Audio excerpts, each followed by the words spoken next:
What's up, internet friends, VCs, founders, and the entrepreneur curious? You've made it, and you're here. It's Venture Daily with me, Peter Saddington. Welcome, everybody, to your Monday, February 3rd. We are now in the second month of the year of 2020. Can you believe it? How has time passed so fast, guys? It's amazing. It's amazing that we're already in the month of February. I hope you guys are gearing up for a great week this week. I hope you guys crush it. I hope you had lots of learning, lots of love, lots of satisfaction in life, man. It's good. And I hope over this last weekend, my friends, that you didn't get sick, because apparently there's this thing called coronavirus. Yes, coronavirus that has been going around. I've seen some news bits here and there, and one of the things, though, is there fake news around coronavirus? Is there fake news about what it actually is, how it's actually spreading? Is this another fear tactic of the mainstream media and the giants who play the chessboard of life in the world, those big guys who have all the money and all the power? Are we moving into conspiracies early already, guys? I don't know. Nope. I don't know, but that's our first news bit for today. Some coronavirus fake news. And then, guess what, guys? Happy birthday. Happy birthday to the iPad. Did you know that the iPad is 10 years old? Holy smokes. It's been around for a pretty good amount of time. And what has it done? Has it changed us? Has it made us a better people? Or is it just another peripheral device that we end up spending $800 for that we don't actually end up using? Or maybe that's just me. Maybe it's me who has a couple iPads that I never end up using. And then finally, in the last news bit today, we're going to be talking about tech legislation for 2020. Yes, we're always interested in what's going on when it comes to legislation, because those people in government, those people in power, can generally tend to slow us down. Let's see, when it comes to innovation and all of that. So let's get into the news, guys. Then we're going to go into venture deals. Always going to know where the money is going and where the money is flowing. And then lastly, in today's show, the final word is from Tracy Chu. And she asks a really interesting question that might be worth you hanging out for. Let's get into it, guys. Today's daily news. Online misinformation about coronavirus is spreading fast. Accordingly, misinformation about the coronavirus is testing governments, tech platforms, and health officials, as well as the nervous public. I don't know if I consider myself to be the nervous public here. In both the U.S. and Chickadee, China, as Axios' Sarah Fisher reports. So why does this matter? Well, the new cycle of misinformation around the deadly disease is testing big tech platforms' ability to police rule-breaking content and China's ability to control domestic criticism. The tech platforms, including Facebook, the Tweeters, and the Googs, are scrambling to stop the spread of misinformation about the virus, much of which violates their own content rules. But how, and here is the eternal question, my friends, how are they making sure that there is the real news versus fake news? Let's be honest, guys. Times have changed. When it comes to fake news, I know it might be a played out moniker there, hashtag fake news, but guys, when it comes to the mainstream media, if you haven't been awake, most of the news on mainstream media is actually fake. It has an agenda, it has a bias, it's trying to sway your mind. That's why you should be like some savvy tech entrepreneurs who unplug the cable and never watch that stuff. BuzzFeed's News, which is one of the highest news places of highest integrity, has misinformation about the virus, including fabricated government warnings and false information about the number of people affected in U.S. cities. Sounds like BuzzFeed. Some of it is coming from private Facebook groups that popped up after the virus began spreading, the Washington Post reports, which is another, high integrity news outlet. Nope. The Chinese government is facing similar challenges, a change from past outbreaks. Some of the fastest spreading misinformation about the crisis involves unfounded rumors that the Chinese government started the virus, according to an analysis provided to Axios from social media intelligence company Storyful. According to Storyful's Catherine Sands, dozens of posts across Weibo, the Chinese messaging app, are making claims that the virus was engineered by either the Chinese or the U.S. government. Which actually probably is closer to the truth than we actually imagine, guys. I know, conspiracy theories, but Hollywood has done a great job at forward projecting what the government's actually doing. Think about that one for a second. This is a narrative from the Chinese government, potentially, that exploits the already strained relationship between the two countries. According to the data, nearly 13,000 posts across Twitter and public Facebook pages and Reddit between January 24th and January 27th have propagated conspiracy theories about the virus, including that it might be a bioweapon or a depopulation method. Could it be? I mean, for people who believe, oh no, our government couldn't do that to us. Come on, guys. Wake up. Yeah, but the Chinese government is spreading some misinformation of its own. Storyful found that Chinese state media has tweeted photos purporting to show a new hospital, but which were actually stock images from a company that sells modular containers. So what's the big picture here? Healthcare has long been a target of misinformation because it plays into existing fears. This is especially true for disease outbreaks, which can spread faster than the news cycle is equipped to handle. Or maybe it really doesn't spread fast and the news is trying to spread it fast.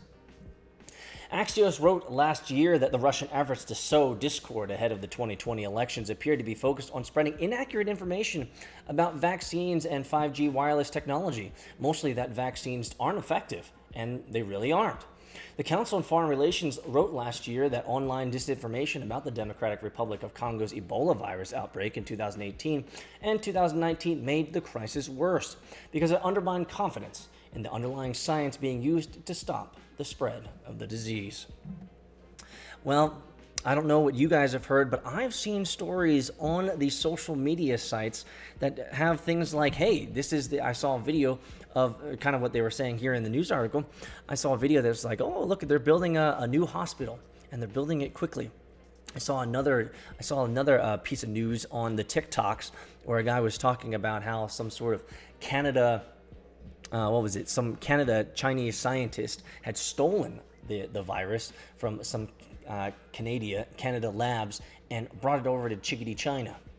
Guys, when it comes to the news, when it comes to anything that's coming from the news, I take it with a healthy, like not just a pinch of salt, not even a teaspoon of salt. I take it with a whole bag of salt. Because remember, our state media, if you haven't been awake, there's been legislation signed that our state media in America, it is okay and legal for them to propagandize us. If you don't know what I'm talking about, you should probably Google it. And once you find out that the state media, which is CNN, MSNBC, Fox News, CBS, it's okay for them to propagandize us, which means it's okay for them to spread misinformation and play it off as news. They're just actors, after all. So the question really is, what is the real deal with coronavirus? Is it a real threat, or is it just one of those political machinations that are now making the public all up in arms, and what will eventually be, because I've lived long enough to see this, my friends, what will eventually be some policy changes. Ain't that always the goal? Let me know your thoughts in the comments below. On some better news, the iPad, happy birthday. The iPad is 10 years old. When the iPad was introduced 10 years ago, can you believe that? 10 years ago this week, there was much debate over whether the device was bringing in the next era of computing or if it was merely a companion device best suited for content consumption. So why does this matter? Well, the iPad hasn't supplanted the computer or to the degree that Steve Jobs envisioned, but the tablet has clearly found its niche, and it continues to slowly add capabilities once limited to traditional computers. I remember describing the iPad as nothing more than or less than a giant iPhone, noting that much of the device had lots of utility, even if it did never replace the computer, and it doesn't have that much utility beyond a cell phone. Lest I give myself too much credit, I hope that Apple would add Adobe Flash support, and a decade later, it is Flash, not the iPad that is on the verge of being discontinued. So what is the public saying?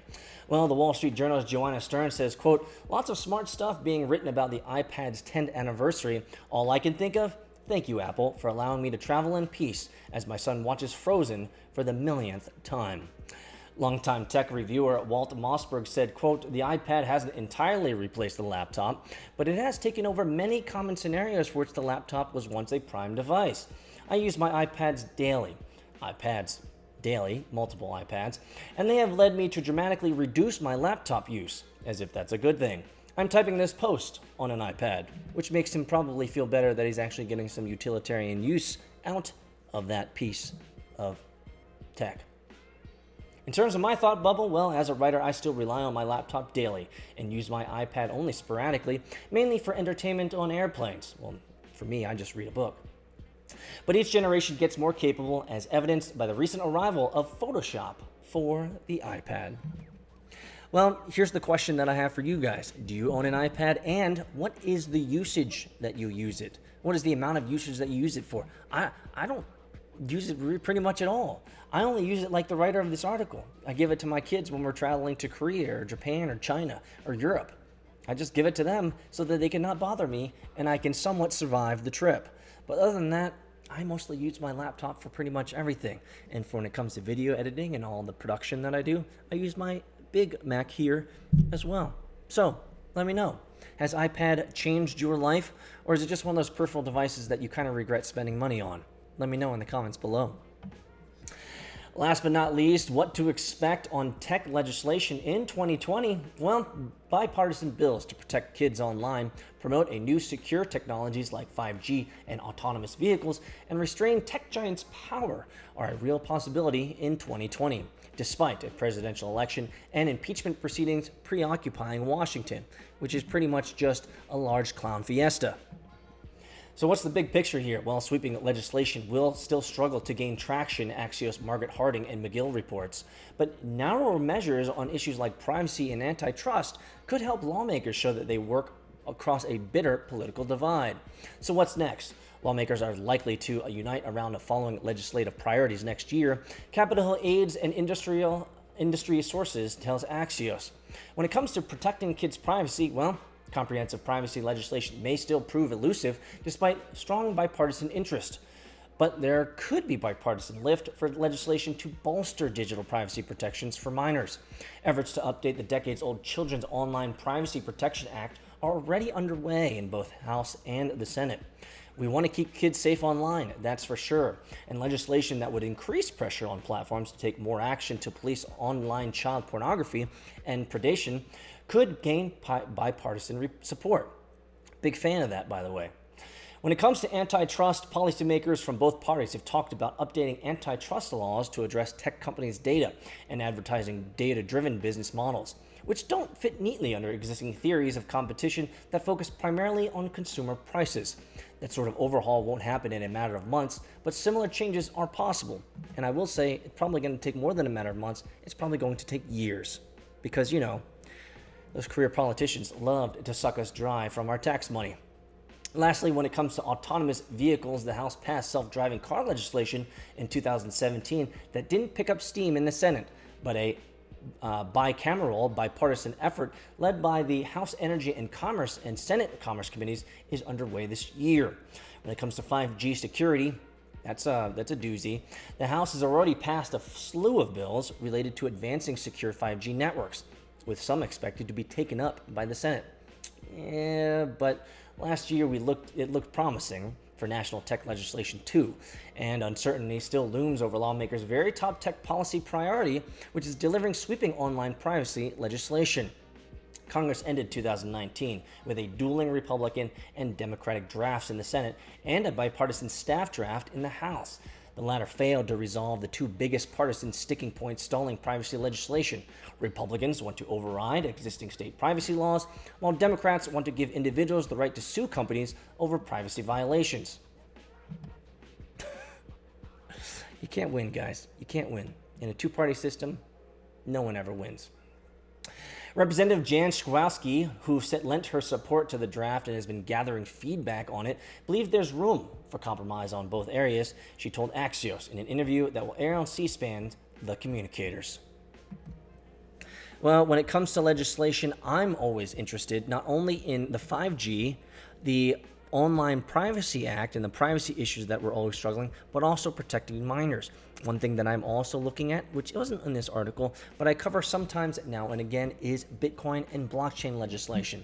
What I'm hoping for in the future, in 2020, is some more lenient legislation around all the options that consumers want to have when it comes to trading cryptocurrencies. We have lots of opportunities. We can have over-the-counter. We can have funds. We can have funds of funds. We can have ETCs, ETPs, right? We have all sorts of vehicles in which cryptocurrency money could flow. And so what I'm hoping for, in my last bit here, what I'm hoping for when it comes to legislation and when it comes to cryptocurrency and Bitcoin, lean up. Lean up. Let the market decide. We're still here. Bitcoin's not going away, and there's so many large companies that are finally realizing the power and potential of crypto and blockchain technology. So, what are we going to see in 2020 when it comes to Bitcoin and blockchain? Stay tuned here, and I'll continue to update you as the news arises.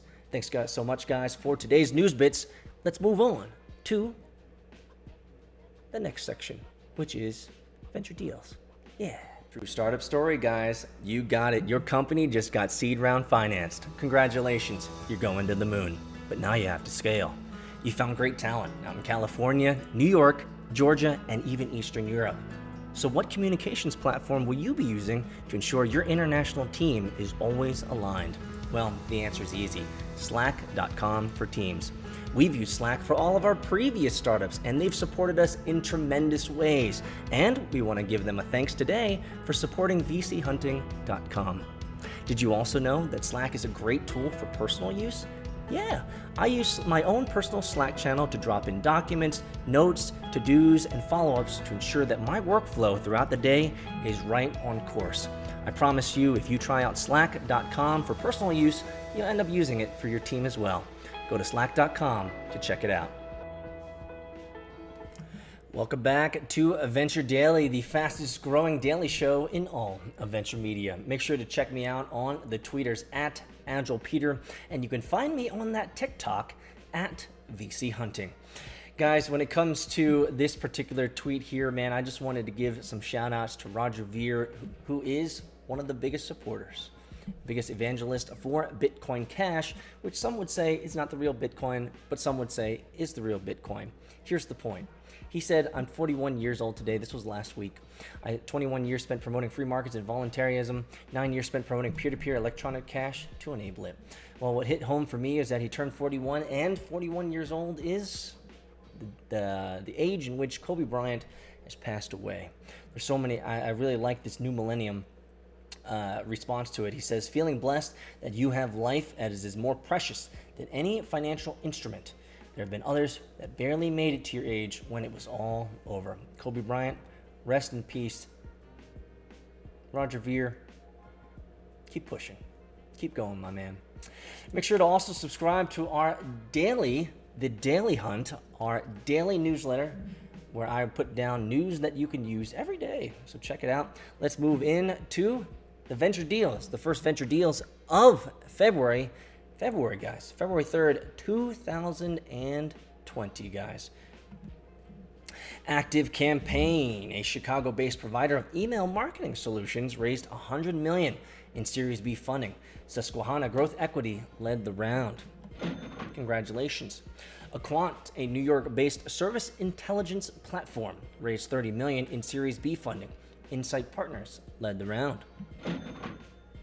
Frontify, a New York-based brand management platform, raised $22.3 million in a Series B funding.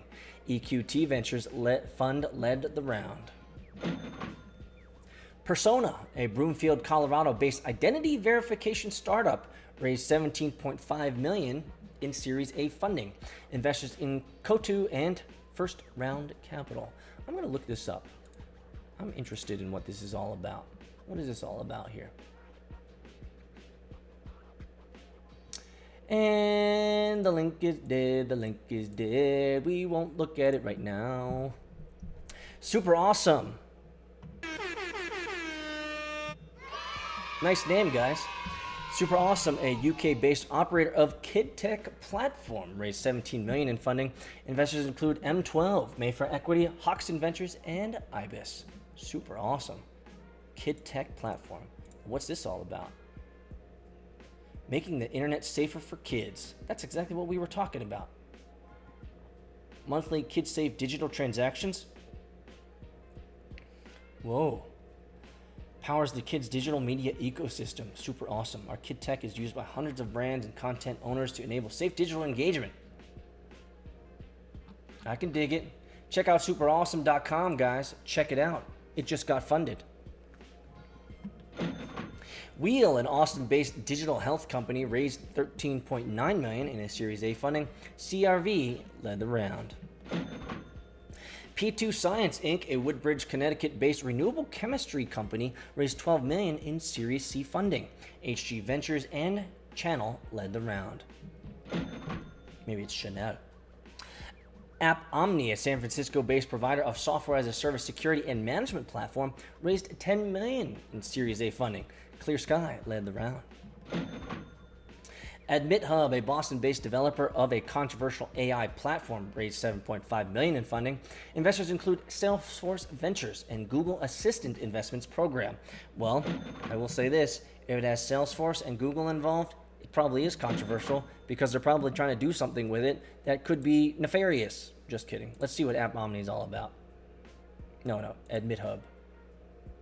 Boston-based controversial AI platform.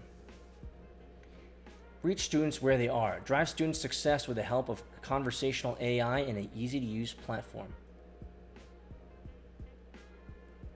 Enabling impactful 24/7 student messaging. Send campaigns to students and nudge them towards success, or annoy them.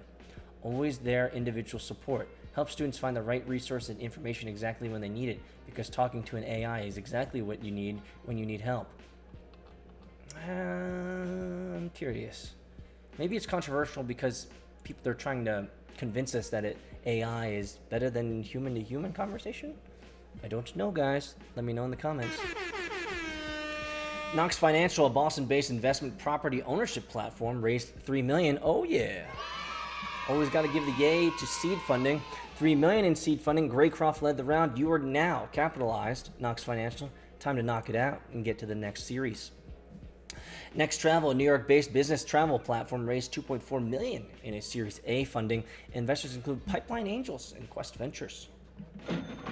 Last but not least, Mercer Global Advisors, Inc., a portfolio company at Oak Hill Capital and Genstar Capital, acquired First Ohio Planning, a Columbus-based wealth management firm.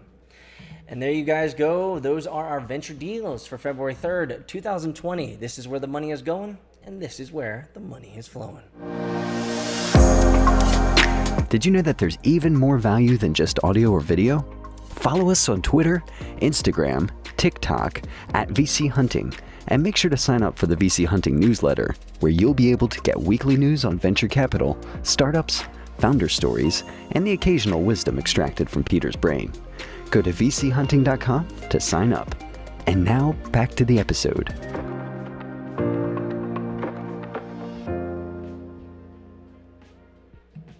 Welcome back to Venture Daily with me, Peter Saddington, and in today's final word, it comes to us from Shrug Calendar, and this one's from Tracy Chu at Tricatora.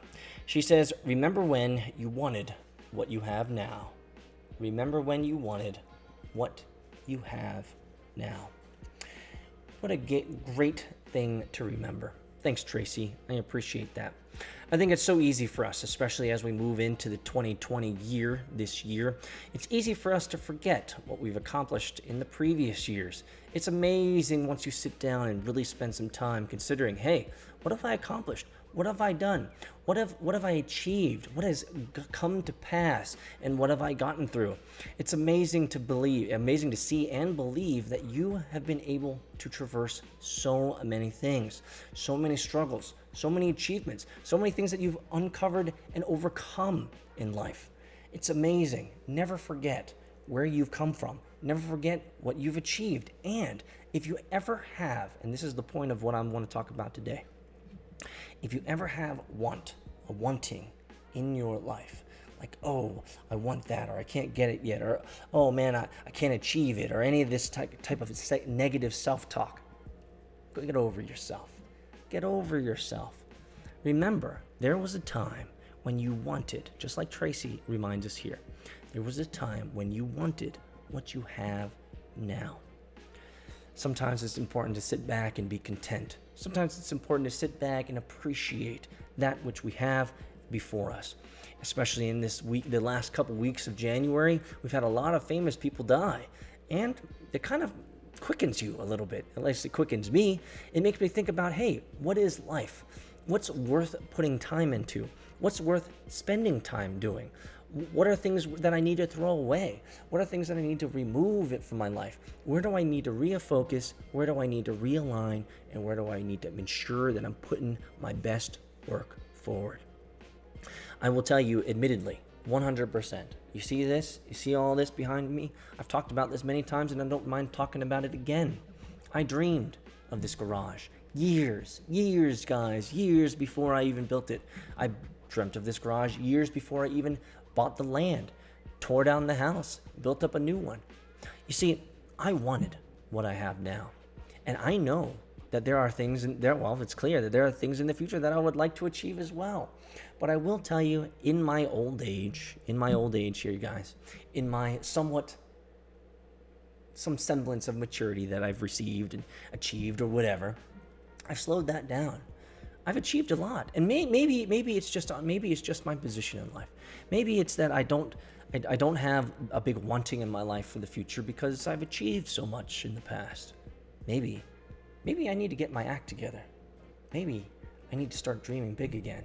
Just kidding. I'm always dreaming big, guys. I can't wait for this next decade. It's weird to look at it this way, but I really can't wait for what the next decade has for me, and I can't wait for what the next decade has for you. Live your best life now. Remember when you wanted what you have now. Be content, be appreciative, and enjoy your day. Guys, it's Monday. Have a great one, and I'll see you tomorrow.